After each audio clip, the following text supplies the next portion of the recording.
Hello, I'm Patricia Pettinga, and I am here today with Sylvia Olga Tanis, a 94-year-old, very active person who, during World War II, worked at a munitions factory and is a proud Rosie the Riveter. We'll talk with Sylvia today about her life before, during, and after that, and all the way up to today. So, Sylvia, welcome. So nice to be here with you. Thank you. I'm pleased to be here. Good. Yeah, and I note that you are dressed in your regalia, your Rosie the Riveter regalia. Yep, this is my Rosie the Riveter outfit for the association. It looks good on you. Thank you. That's great. So, if you would start by talking about your background, when you were born, where you were born, a little bit about your upbringing. Okay. I was born in 1925, May 7, and I was raised in Detroit area with my mother, and my mother was a widow, so therefore there was 6 of us children. And because she was a widow and had 6 children, we were on welfare all the time. And you could always tell when a child was on welfare in school because they had those brown shoes on that came up to the ankle with shoelace. But that was okay because half of the kids in school had those.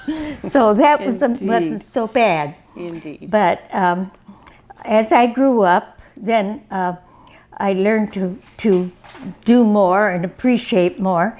And when I was in high school, then I got a part-time job in the drugstore. Wow. Scooping up ice cream for 25 cents an hour. Oh, yeah. Congratulations on that. Yep. Yeah. You were a working girl early, because I weren't wanted to help my mother. And I'll tell you, I didn't see any of that 25 cents an hour. No, you didn't? That went all to my mother. Oh, well, we've got you in high school now. So I wonder if you were cognizant, if you were aware of activity leading up to World War II. Not so much leading up to it, but when it occurred. When I was working in the drugstore, I could hear the customers talking about the war and working in the war factory, working at the bomber plant, and all the money they earned. My goodness, they're talking about earning $100 every 2 weeks. Woo! And I said, is there a possibility I could get a job there? They said, no, you got to be 18. Well, I was only 17, and this really bothered me. So I gave it a lot of thought, and sure enough, I took my birth certificate and I looked all through the newspaper until I found, I was born 1925, I found a little tiny 24 that was the same size as my birth certificate print. And I tore it out and I wet it with my lip and I laid it on top of the 25 and I Xeroxed it. I went home and I told my mother, it said, I'm going to get a job at Ford's in the factory. No, you're not, she said. I don't want you working in a factory and you're not old enough. Well, I was in high school and I was going to graduate pretty soon, but in 6 months. But no, I went to Ford's without my mother's knowledge, took the bus. I stole 10 cents out of the coffee cup. We called it the coffee cup on the up in the cupboard. I stole 10 cents from there to ride the bus to Ford's so I could get a job. Sure enough, I got the job. And they said, you can start Monday. I went home and told my mother. At first, she looked at me and started to cry. And then she hugged me. I said, Mom, I'm going to earn $100 every 2 weeks, just like everybody else.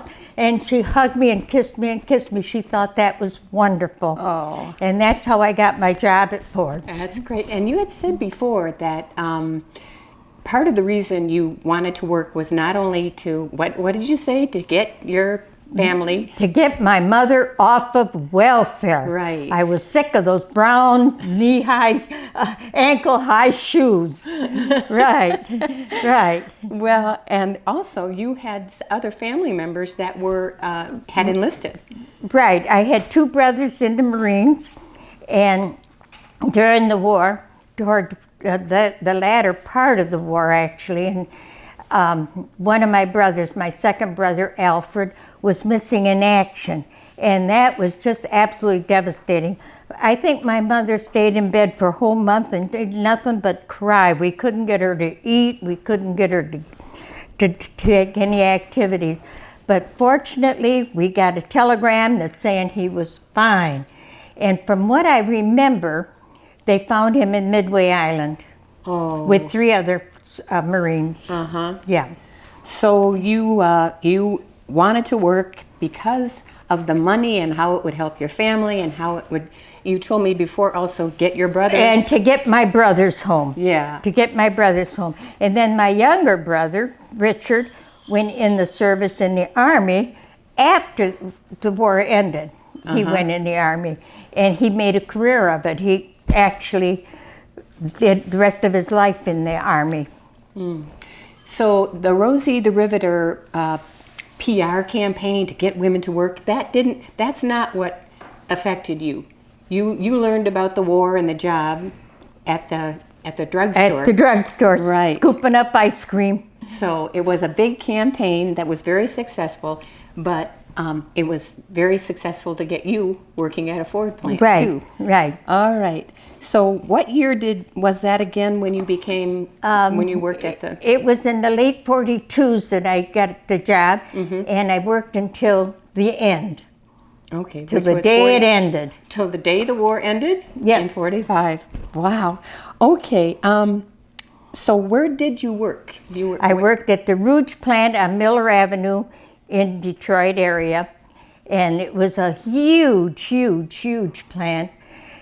Yeah, it was enormous, and our department was the B-25 bomber, and like I said, I worked on the tail, and another department right next to us, you want to hear about that? Sure. Another department right next to us was the B-24, and they only worked one shift. So therefore, I worked second shift always, and that shift was always closed down and it was always dark.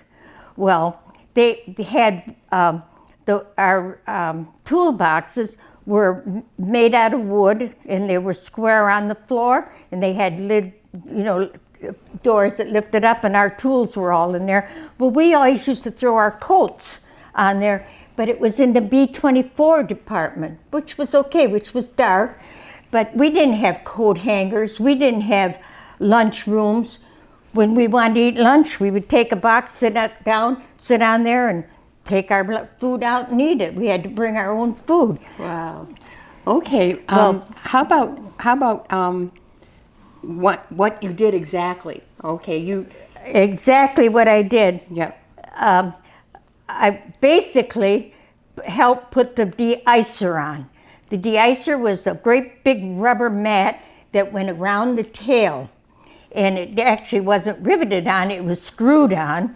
And that's what I did. And the icer, when ice formed on the plane, on the tail, it would blow it up. The pilot or whoever would blow it up, and it would break the ice all off and fall down. Yeah. All right. Well, thank you for that. We'll go on to other things.